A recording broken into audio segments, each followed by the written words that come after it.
बिहार विधानसभा चुनाव से पहले लोगों को पटना मेट्रो का तोहफा मिल जाएगा। इसके लिए मेट्रो रेल संरक्षा कमिश्नर ने खुद आकर जांच की। इस जांच के दौरान उन्होंने कई अहम चीजों का निरीक्षण किया। बिहार की राजधानी पटना में मेट्रो सेवा की शुरुआत जल्द होने वाली है। इसी बीच तमाम सुरक्षा मानकों की पड़ताल की गई। इस क्रम में मेट्रो रेल संरक्षा आयुक्त जनक कुमार गर्ग ने मंगलवार को Patna metro depot, rolling stock तथा प्रायोरिटी कॉरिडोर के 3 स्टेशनों का विस्तृत निरीक्षण किया। निरीक्षण के दौरान उन्होंने रोलिंग स्टॉक स्टेशन सुविधाओं एवं डिपो के प्रत्येक बिंदु की गहन समीक्षा की और सुरक्षा, संरक्षा और परिचालन मानकों का पालन सुनिश्चित करने पर जोर दिया।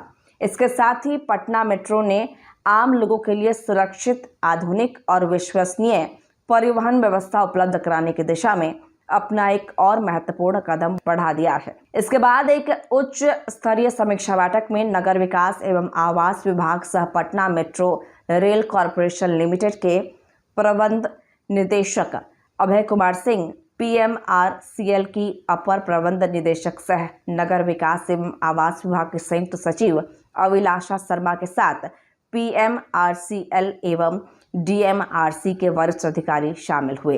बैठक में मेट्रो रेल संरक्षा आयुक्त गर्ग ने कहा है कि मेट्रो के संचालन में जन सुरक्षा सर्वोच्च प्राथमिकता होनी चाहिए।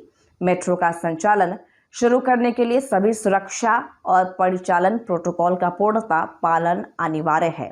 परियोजना के प्रत्येक चरण जैसे योजना निर्माण, संचालन और अनुरक्षण में सुरक्षा को सर्वोपरि रखा जाएगा। सभी हितधारकों के बीच संपूर्ण समन्वय सुनिश्चित करने का निर्देश दिया है। मेट्रो रेल संरक्षा आयुक्त जनक कुमार गर्ग ने निरीक्षण एवं समीक्षा के दौरान सुरक्षा, संचालन और अनुरक्षण से जुड़े सभी पहलुओं पर विस्तृत चर्चा की और कई आवश्यक दिशा निर्देश भी दिए। निरीक्षण के दौरान उन्होंने रोलिंग स्टॉक को 40 किलोमीटर प्रति घंटा की रफ्तार से चलाकर सभी मानकों की खुद जांच की। माना जा रहा है कि बिहार में इस साल होने वाले विधानसभा चुनाव से पहले पटना मेट्रो का परिचालन शुरू हो जाएगा। मेट्रो के परिचालन से पटना में जाम की समस्या से राहत मिलने का संभावना है।